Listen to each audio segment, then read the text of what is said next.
Welcome everyone to our Back to Main Street session, a rural context, part of our Be the Changemaker virtual forum this year. I'm pleased to have two special guests with us this morning to discuss options that perhaps we can employ here in Saskatchewan in terms of vitalizing our rural communities. First up today, we have Kieron Hunt. Kieron is currently living in Nova Scotia, but many of us in Saskatchewan know Kieron. He's worked across the province in communities, including Saskatchewan communities. He recently joined FBM Architecture, Interior Design and Planning in Nova Scotia, and he's bringing to them over 20 years of professional experience in market analysis, land use planning, vitalization strategies, and feasibility analysis. Also joining us today from the Yorkton Business Improvement District is Donna Brothwell. Donna moved to Yorkton many years ago, and where she married and raised her family, and she's now the executive director of the BID.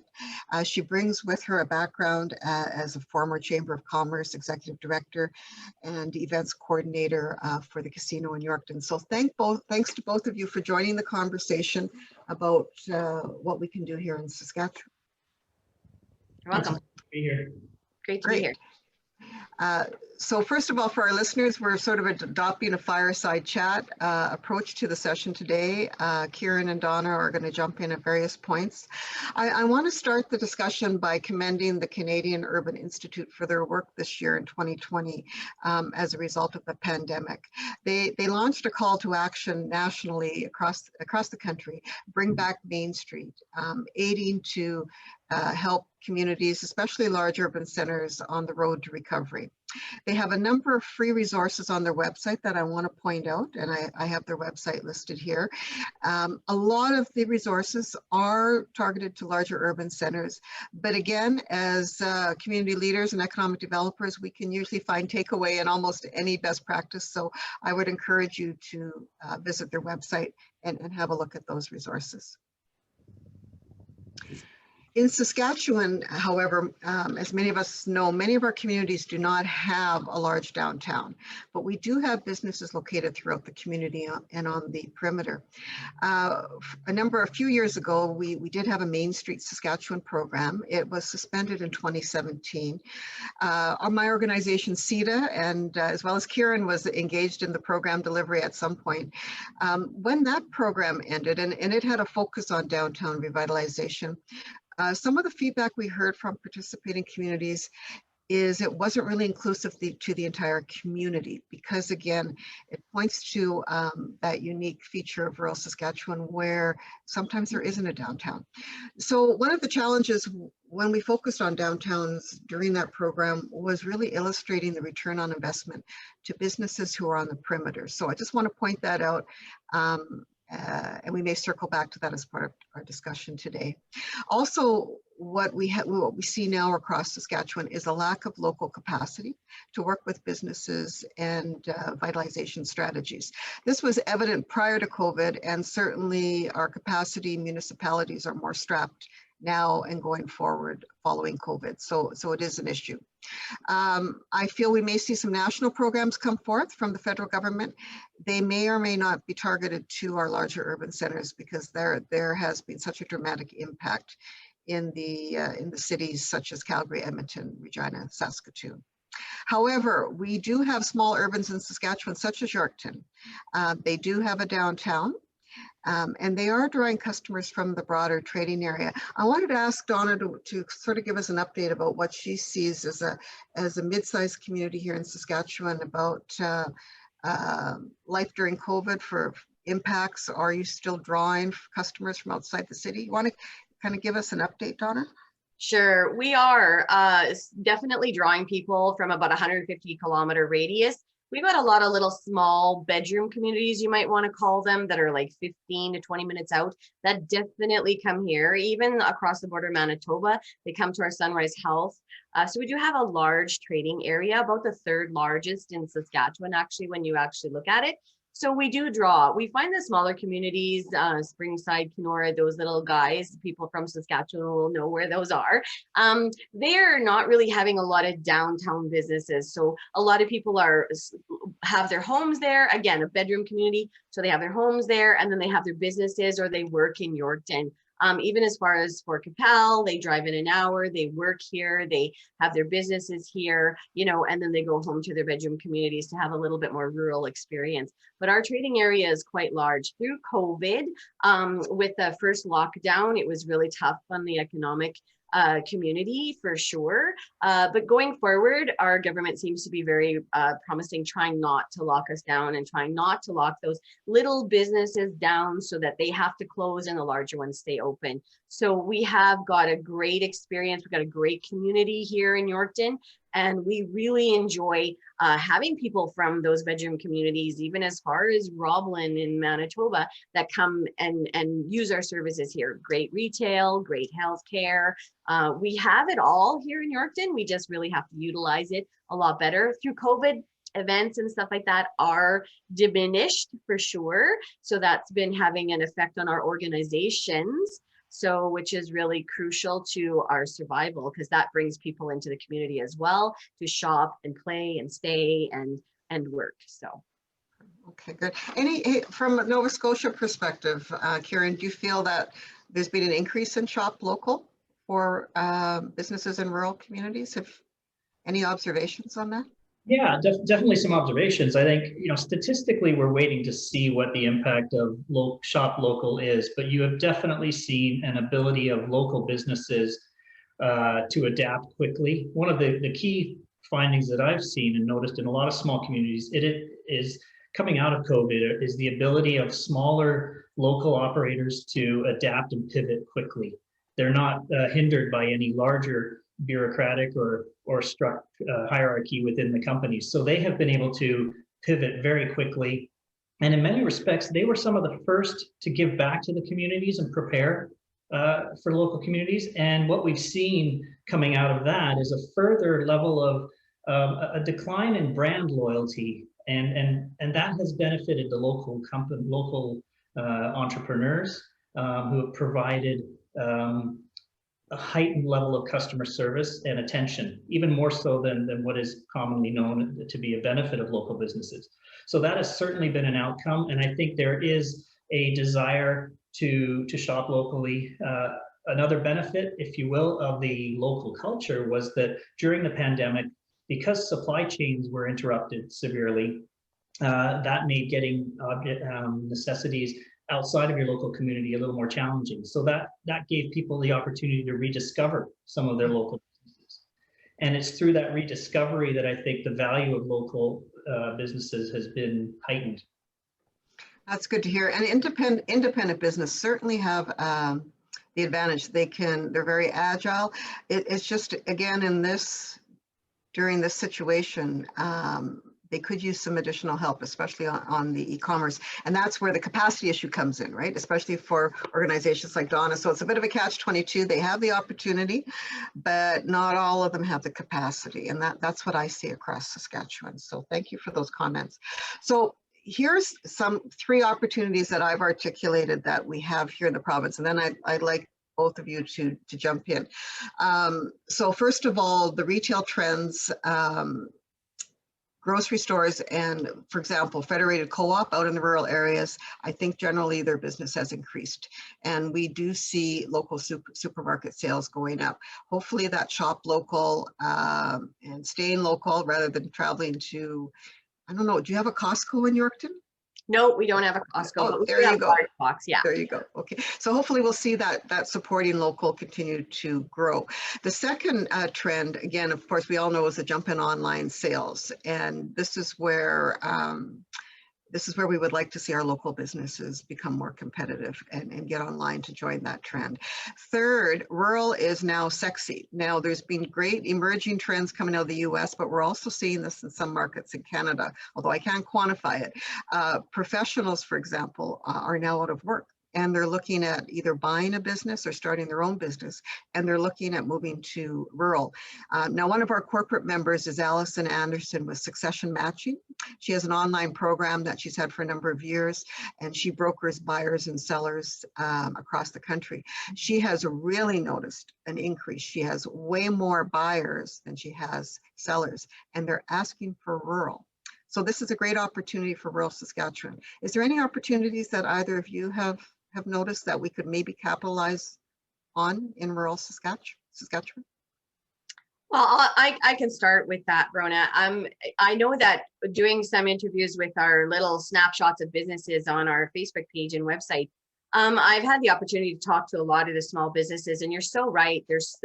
That entrepreneur spirit is in them. They're not going to give up. They're going to fight to the end. They're going to change their business. And if it has to go online, they're going to go online. So many of them through COVID shutdowns have upgraded their websites and done changes to make sure that their businesses are surviving. So we're kind of looking at like a 1/3, 1/3, 1/3, I like to call it. So the big box stores, the retails, outlets and stuff like that, larger ones, but 1/3 of that, they're doing great.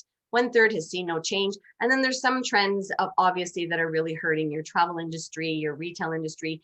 Some of those that the smaller ones that are really, the lockdown has really hurt. Now turning that around, the smaller ones, they've jumped to online. The restaurants have jumped to pickup services, takeout services, delivery services. And you just see that entrepreneur spirit in them, innovation that has changed, and they make those changes and they come across beautifully and they're surviving. Rural being sexy, absolutely. They've made their websites online. They've made their, phoning people. I had one person with his delivery door to door. He's able to make that face-to-face customer service contact, which he said brought him back to the roots of why he got into business in the beginning. So you make that, and can you imagine that, like customer service that goes that far? You can knock on the door, deliver the thing, step back. If people come to the door and they love their service, it's just that real face-to-face, which you don't get through COVID, but yet, he's finding a way to make these things work. So those things are just incredible. And I'm always amazed at how our entrepreneurs are changing and moving things forward. So that's awesome. So that whole customer service, really amping that up and it's really going back to the basics, really. So, it is. Yeah. Kieron? No, I agree with everything that Donna said there. The statistic I heard that was amazing, one of them of many actually, was that Shopify had a 71% increase in their Q2 after the pandemic started, and a lot of those were driven by local businesses adding to their physical presence. And it's important. It's ever more important now that the local businesses have a strong online presence. Simply put, those businesses that are doing only online, they actually may do well in volume, but they don't make money. But the local businesses need that physical presence to make money as well. And the online just broadens their audience. And while what we're finding in the stores, again, statistically, is that you may have less frequent visitation to the stores, but local businesses are finding their conversion rates are a lot higher of sales. And I think that's an important factor to consider. So what might be seen as less is actually a stronger sales conversion point. And the rural is sexy. I love this. I love the expression. And even out here, we're finding that in smaller communities outside of the regional municipality, that real estate is actively being sought. And it's a hot market out here as it was, but affordability for investors coming from outside of the province has been a definite noticeable uptick. There's been locals from BC, where I'm originally from, that have bought local businesses out here and are working to use those towards their retirement. So there is definitely a mentality afoot that you can do things remotely now. Workplaces are much more attuned coming out of the pandemic to allowing employees work remotely as well. And that's another factor that allows for people to set up small workspaces in communities. That's wonderful. So we have opportunities. Now, earlier, here we're going to talk about Nova Scotia next. Back to you, Kieron. Let's learn. Well, I'll do a little bit of a preamble here. When we came across the Bring Back Main Street campaign that was being driven by the Urban Institute this year, I reached out to see if we could find any more rural focused approaches in Canada. And that led me to the Nova Scotia Main Street Initiative and to Kieron Hunt, who we've worked together in the past. So what I noticed in Nova Scotia is their Main Street Initiative, their call to action to support downtown revitalization, support downtown businesses. It was more akin to Saskatchewan. And for example, they define Main Street in Nova Scotia in this particular program as the space people use to move between destinations and the social, cultural, and economic heart of communities, which I think is just beautiful, really. And it can apply to all sizes of communities, which is what I would like to see here in Saskatchewan.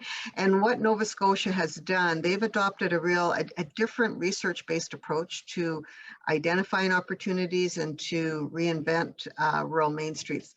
And I think there's value in what they've done. And I'm going to let Kieron talk about that now for the next little bit. Yeah, absolutely. And again, as I said, it's no coincidence that it's similar to Saskatchewan. With the work that I've worked on in the prairies and in Saskatchewan, the Main Street program, when I was involved with that in the province, was a driver for my thinking coming into Nova Scotia, where it became apparent that there was an absence. And the driver for this approach out here was that there are larger city centers and they all have multiple BIDs. Halifax, I believe, has 9 or 10 BIDs, but often forgotten in the chase for the urban glory are the smaller rural towns and secondary communities, and realizing the inherent value of them. So it was sort of taking some of what I'd learned from Saskatchewan and bringing that to Nova Scotia. But interestingly, the driver was not the economic side of things. It was this program came about through the Ministry of Energy and Mines, which is counterintuitive for most programs, you would think. But it was driven by a sustainability platform and through transportation as well. And it was that lens that gave us the opportunity to look at main streets and realize that beyond just sustainability and transportation, economics is there. Whether it's your underpinning or your end result and the social well-being, economics really comes into play.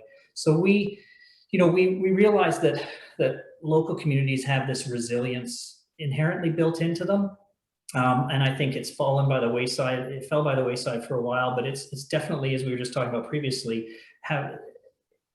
in the midst of a resurgence and a rediscovery of the value of main streets. And as I said at the beginning, the pandemic really showed us how local communities came together, and small rural communities really did come together. And if there was ever a time to give back to those communities that were the first really to respond and in positive measure, this is that time. And we wanted to bring that lens of a rural perspective to the table. And I think there's definitely the economic value. So while ours may have been driven through sustainability and transportation, it really does hinge on the economics. Through our project out here, which we started at around in the winter last year, it was started in December, so almost a year ago, we started our first phase in this, what's called the Connect 2 program, which was initiated in partnership with the Nova Scotia Federation of Municipalities. And we engaged a number of local communities, rural communities spread across the province to have workshops with them and understand those communities. And we developed a number of principles that really got us thinking about how main streets in the local communities can function. And it is transferable, of course, to an urban scale, but there are definitely subtleties that are applicable. You know, we believe that the main streets in rural communities, they need to be treated differently than the rest of the province's road network. And when we speak of road network, much like the Ministry of Highways in Saskatchewan, when you're looking at rural communities, and out here we have the Department of Transportation Infrastructure Renewal, that agency governs the roads in rural communities. And a lot of that is dictated and dictates what happens in the community for travel speeds, safety measures, crossings, all of which again impact the accessibility and ability to move between those places in a main street. So we want to try to create a different view of how those roads are looked at, so that we can make walking and wheeling much more efficient on Main Street. Donna and I had a nice conversation yesterday, and I was explaining that there's one community where school zones are in place in the Main Street. And obviously those school zones are for the young children, and that's between certain hours of the day. Yet that community's demographic is largely seniors, and it has a much older demographic. But that same emphasis for that speed zone for children isn't in place for those with walkers or scooters on the streets. And I think it's a paradigm shift that we're working towards to try to think of that demographic segment in our main streets. And that's, again, we recognize the importance of the combination of all modes of transport and creating those safe places for people to shop and want to be. And if they're safe, they'll visit more businesses. If they visit more businesses, they'll stay longer. And again, that cycle just feeds itself. So we really want to support and foster the community local businesses so that main streets can thrive. And we're starting to see it's not a rapid process, but things are definitely moving in the right direction. Even in the year that we've had this, we've had excellent discussions now, bringing all of these multiple silos together that usually would work independently, trying to have them all think on the same page.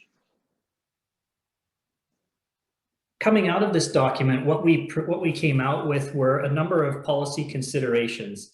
And at the top of that list was, again, working with the province to try to differentiate main streets and define them as main street districts. And if you can get to this level, and we're working towards that, we're not there yet, but creating the momentum towards this can enable us to make bigger structural changes, whether that's speed limit changes in a designated main street area. And also working with transportation infrastructure to understand that if a community is at a certain point in their evolution, there are certain things that if Ministry of Transportation can do and they can't, but we need to educate communities on what they're able to do. And by getting a designation towards a main street might open the door for improvements that they might not have considered. We obviously look at for improving the audits and getting grants available, not just for storefronts, but also for the accessibility attributes and enhancements that are going to come and play a much bigger role in the future. The collaborative approach was important on this. We wanted to try to stimulate and create momentum at the grassroots level. And that image on the right side of your screen is an organization, a local driven community called Hubbard's, and they created a streetscape project team, and they started using the Main Streets workbook as their sort of platform for creating change in the community and working with the various organizations to increase and provide better safety components for their Main Street and their community. And it's when you have organizations that are grassroots driven, my experience is that they tend to get taken a lot more seriously by the provincial level rather than coming from the top down. It shows that there is a drive towards change. And this drive toward change has definitely captivated the local community here. And Hubbard's is unique because it, as a rural community, is one thing, but it's also half of the community is in the Halifax regional municipality. The other half is in the municipality of Chester. So it has two jurisdictional boundaries to deal with, where the Main Street Bridge is a little like Lloydminster in a way, but on a smaller rural perspective. So they also have two councils, two electoral district representatives, but they have been able to work with all of those organizations, including the MLAs and provincially, and with the federal MLA and Member of Parliament, Andy Fillmore, to promote and get traction on their movement towards rediscovering the Main Street and finding ways to I guess collectively work together for this human scale development.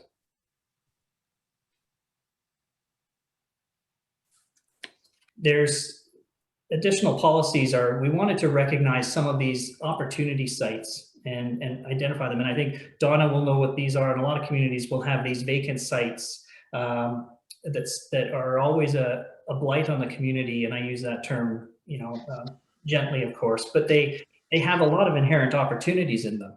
And there's so many different things that can be used for those sites. But we want to recognize those within the Main Street program. Obviously, there, you know, my experience was in Melfort that the facade improvement and beautification grants, when they're applied well, can have really good effects and impacts on the community. And that's something that they haven't had in place here. So we would like to see that. That's a small piece of one of many different pieces to the puzzle that can be effective for communities. We also find that even in rural communities, much like urban, parking and wayfinding are always issues. But they're also important to those communities. It doesn't matter what your scale is, being able to find something that's even a block and a half away. If you're in a rural community, that's the same as being 3, 4, 5 blocks away in an urban environment. And certainly what the EDA does in Saskatchewan and supporting those business organizations like Donna does with her, through her organization and her community, that stimulating innovation. There's a lot of opportunities that we see for smaller businesses, not your traditional small, we could call them tiny businesses or micro businesses within these Main Street environments. There's no better place to economically and socially for locating some of these smaller businesses and tiny businesses than in Main Streets.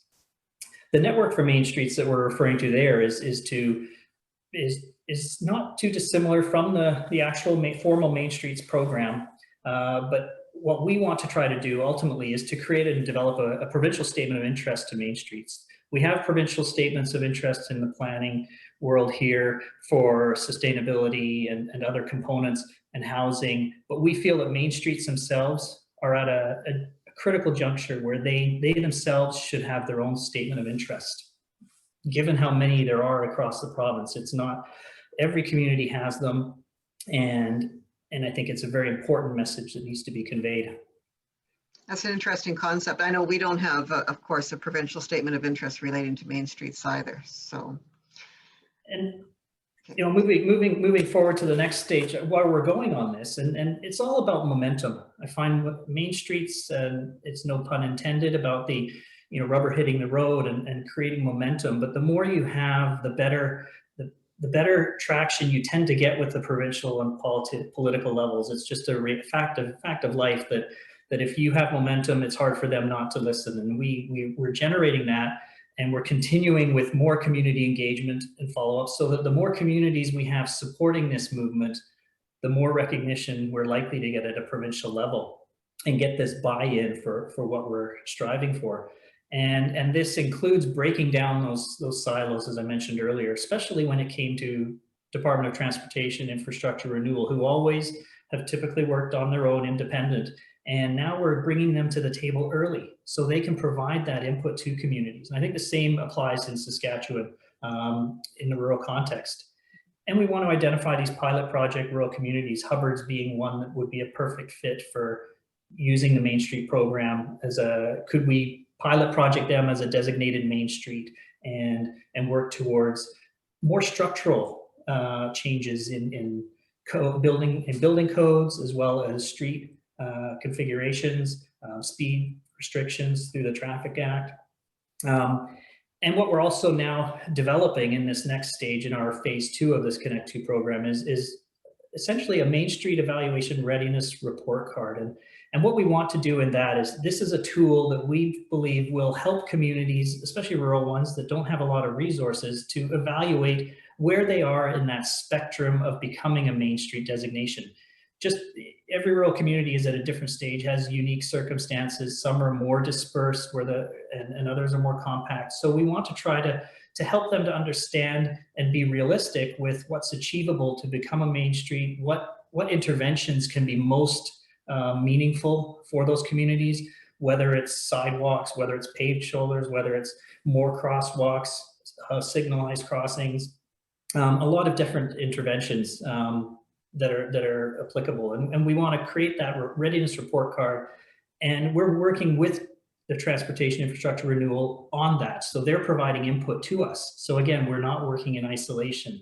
And then ultimately, taking cues from what I participated in the past in Nova Scotia was the Main Street Summit that they held there. I think that this province could well have something like that, and we could bring that back to the table out here. And maybe that's something that could come back again in Saskatchewan. I think that, again, the pandemic has really taught us how important main streets are. And I would hate to see that this opportunity gets and falls between the cracks of what is a much bigger opportunity, and bringing that new thinking to the table. I agree. Thanks, Kieron. Now, I'm moving to the next slide, but I wanted to just touch base. I just really like your approach and where you folks are coming from in Nova Scotia. Can you clarify when you mentioned Main Street District? So do you see that as something like a business improvement district? So I notice you're not using the word program, you're using district. Yeah, I think this is, I can't say definitively where that lies. What we're thinking in terms of a Main Street district is, where is the beginning and end to your defined Main Street area, within which that encompasses the changes that could happen for traffic calming, business improvements. It doesn't necessarily speak to the creation of a business improvement district, because rural communities, it's a little challenge. There's, with the types of businesses, they don't want to be charged more fees for something that they generally do. They all get together anyway, informally, probably at the local pub or bar, more than we think. And I think that the reality is, this is more of a provincial type of designation that allows us to move the ball for speed limit changes, and working with TIR. It gives them a little bit more of a definition for how and what a Main Street area looks like. Okay, that's really interesting. So moving the discussion forward, so earlier on we touched base again, we highlighted what the Canadian Urban Institute is doing, really a call to action and tools to support downtowns across the country. We mentioned that in the past, the province of Saskatchewan actually had a formal Main Street program that was offered. That was a funding program where communities could access, I believe they accredited 2 a year. It was a competitive process where communities or bids could apply.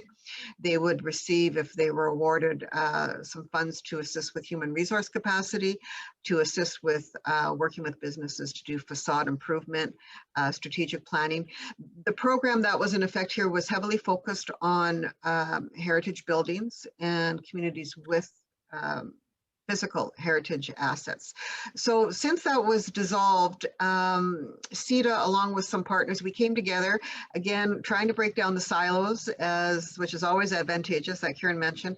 And we brought forth partners, Tourism Saskatchewan, Heritage Saskatchewan, and the Ministry of Parks, Culture and Sport, which actually had delivered the Main Street program, and said, can we keep some momentum going in encouraging communities to mobilize and vitalize their communities. There was no funding. So what we did is we came up with a program called Thrive Sask. And what we did is we developed 4 pillars similar to the traditional Main Street programs you see across North America: leadership, economic vitality, placemaking, and promotion. We developed 4 field guides, workbooks to support communities in moving forward. We established some key benchmarks in each of those pillars to say, if you want to move forward and be a sustainable, vibrant community, you should be really trying to hit these benchmarks. So in terms of leadership, there was community engagement and developing an asset inventory, and under economic vitality, working with your local businesses and business retention and expansion. Those were some examples. So what we've done since 2017 is we've offered this program. We've offered to go out and spend a day action planning with communities.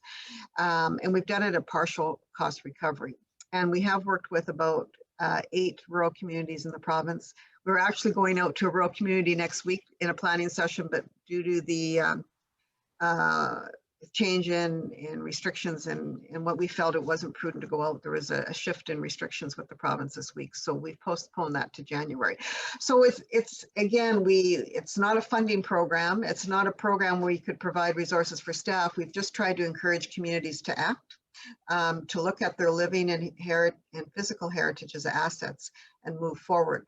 It has been challenged. It has had mixed results because most of these communities do not have a staff resource, and we're ending up working with volunteers. So that's been the downfall there. Of course, it's always boils down to capacity. So if we choose to continue this program, we would want to be enhancing some of those pillars and encouraging communities to, of course, under leadership, do more in ensuring policies are business friendly now as the climate is increasingly challenged during COVID and post-COVID. On a promotion perspective, of course, communities need to be more focused on the buy local. And economic vitality, again, we're seeing more retail vacancies. That's going to be a real issue in communities, whether it's downtown or not. There could be an opportunity to redevelop these commercial areas and bring together a variety of partnerships. And then we have the shopping opportunity where we need to get the community online. So these are some of the actions that we've noticed that we would have to move forward immediately if we continue to offer the Thrive SAS program. So I would like to focus now just to conclude this discussion on what do you think would be some key steps we could do here? You know, should we be doing a campaign like the Urban Institute and encourage just a communication campaign and encourage communities to vitalize? And if we were to do a campaign, what should we call it? You know, what is a good call to action?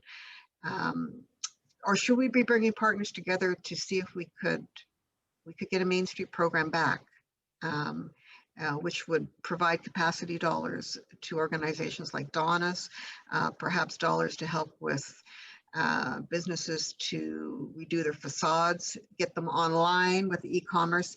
What are your suggestions, Donna and Kieron? Any comments on what we could be doing? Well, I certainly like the community vitalization program, whether it's called Main Street or Thrive SAS, but I certainly like the community vitalization program. Our YBID, or Yorkton Business Improvement District, is unique, I think, for the small community. The visionaries from years ago were amazing. So it brings us to the point where we are, and everything Kieron has talked about, we have pretty much accomplished. We are dealing with funding issues, but we have our own funding. We have a city grant that comes through every year to help us with that. And we put that straight back into the community for those bulb outs that slow traffic, for the lights that go down Broadway, for our Veterans Banner program, for our flower pots, and so much more. We've also identified our district already. So when you talk about what is your main street, what are your streets that you're going to identify, we have identified that, and we clearly, our levy comes from the businesses there, and the grant is matched, and the money goes back into that district. So the community vitalization program would help us out with regards to filling those empty spots, giving businesses an opportunity to open and expand into our district, and also help provide for other programs that will come about to bring people that walkability downtown. We have a program cleaning the streets, sweeping the streets, removing the snow. Like, we have all that in coordination and in partnership with our city. So we're very lucky that way. So coming on board, it just needs to thrive and keep going. So it needs that boost of energy every so often, so that when the new programs come in, we have that funding, we have that energy, and we have that group partnering. Huge, huge. And you're right about those active bids or those active programs get more attention, so they will obviously get more money. So that for the smaller communities in the area that are bedroom and want to improve their downtown, a community vitalization program to me would be very well accepted. But again, they don't have all the businesses. We are the business kind of hub. So and for branding, we have a great brand for our bid here. So I do agree with the community vitalization program. Things slow down, COVID stops events, COVID has stopped our businesses from even opening their doors. So those things are like real challenges, those silos like you talk about, break them down. So going back to your question, definitely a community vitalization program would be great, so that people can apply. Maybe we can get the funding, they can apply to us to help that next step that they need to open their doors, to improve their facades, to get their plumbing, electrical, these little things that they can't do right now because of the barriers or the silos that they're running into. I totally agree. Okay, thanks, Donna. Kieron? I agree. I like the community vitalization program. I also think that you could look towards a rural resiliency fund or program as well. Again, I see distinctions between where Yorkton is as a secondary scale community and rural communities that would be on the outskirts of Yorkton or scattered throughout the province. Interestingly, as I said at the outset, with our program in Nova Scotia is not a wealthy province, and population-wise is similar to Saskatchewan again. And the program that we discovered, it was unknown to me coming to Nova Scotia that there would be a program or funding available through the Ministry of Energy and Mines that could be appropriate for a Main Street type of program. So there must be other forms of grants. Maybe there's some inherent flexibility in how other grants are what other grants are available at the provincial level that may have some relevance that you could look to apply them to Main Streets in the same way that we did. I went in with a purely economic lens, found that there was a transportation sustainability element through the Ministry of Energy and Mines. And the one program that we applied for was I believe it was a $50,000 grant for studies of this type, but there were also higher grants of more value for actual implementation. And that's what we're directing communities to coming out of this as well. So it's counterintuitive to think that that might be an avenue, but you can draw parallels. And I would suspect that Saskatchewan is similar. There's probably other funding mechanisms that might be available. People might think aren't related to a quote unquote Main Street. But if you take some outside the box thinking, there may be a way to show some applicability to that.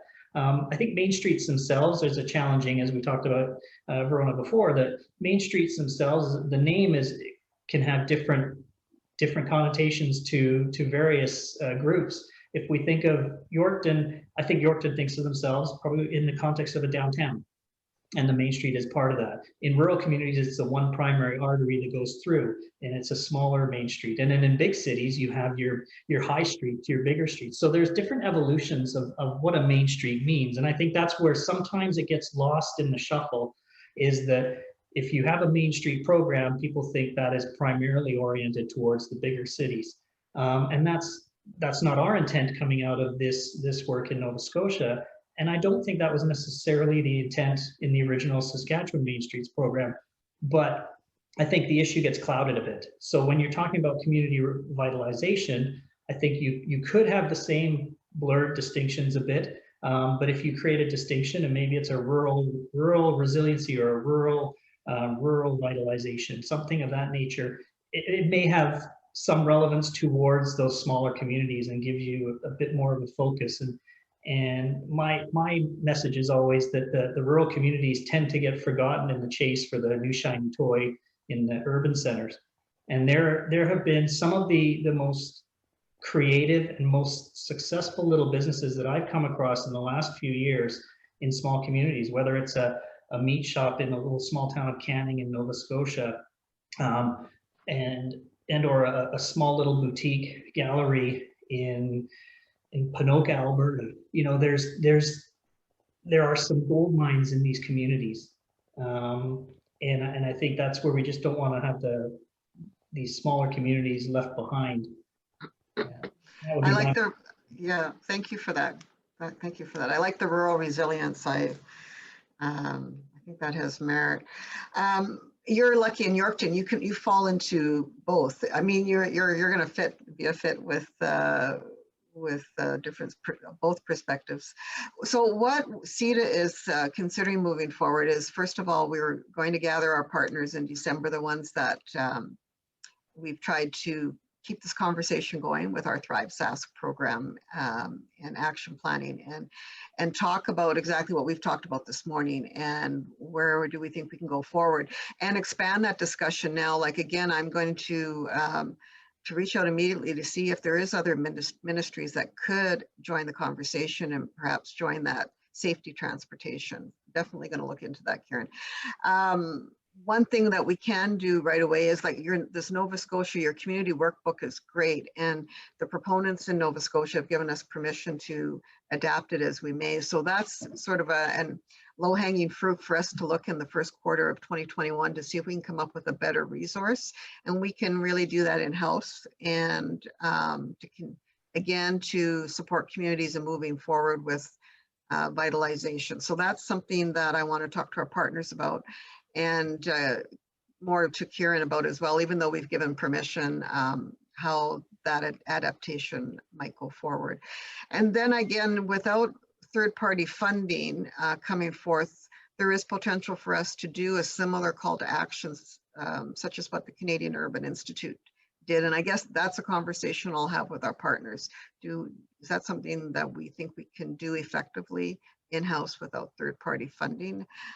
Those are the conversations I'm going to have in December to see how we can move the vitalization discussion forward. So I appreciate your input. Kieron, we're going to be working together because I'm pretty sure we're going to come up with a new workbook. Really appreciate that. Donna, I'm going to continue to seek your input as well. And thanks very much for joining the discussion today. It was an honor and a pleasure. Thank you very much. Thank you for having us.